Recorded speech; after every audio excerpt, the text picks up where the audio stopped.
Добрый день, уважаемые телезрители! С вами помощник прокурора Урмарского района Сорокин Алексей. Одним из приоритетных направлений деятельности прокуратуры Урмарского района является контроль и надзор за исполнением соблюдения законодательства о защите прав и законных интересов несовершеннолетних. Так, прокуратура Урмарского района в первом квартале 2017 года выявлен ряд нарушений законодательства в указанной сфере. В ходе осуществления надзорной деятельности в феврале 2017 года прокуратура Урмарского района в деятельности муниципального бюджетного образовательного учреждения детский сад «Колосок» номер 2 выявлены нарушения требований законодательства об образовании, а также о санитарно-эпидемиологическом благополучии населения.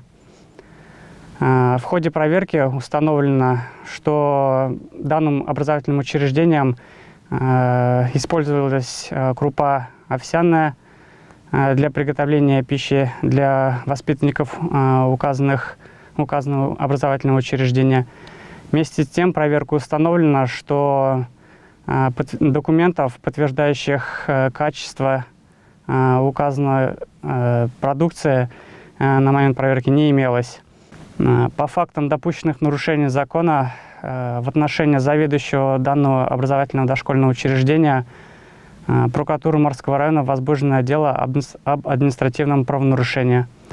Кроме того, в адрес заведующего указанного образовательного учреждения внесено представление. По результатам рассмотрения представления выявлены нарушения законодательства устранены. Кроме того, прокуратура Урмарского района в целях обеспечения защиты законных прав и интересов обучающихся в образовательных учреждениях Урмарского района проводятся проверки законности локальных нормативных актов.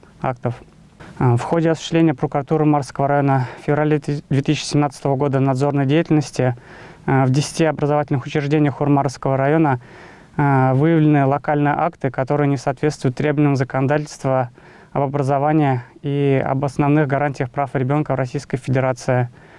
А именно, были установлены такие локальные нормативно-правовые акты, как положение о школьной форме и внешнем виде обучающихся, которые не соответствовали требованиям соответствующих норм законодательства. В этой связи прокуратура Урмарского района указанные локальные нормативные акты опротестованы.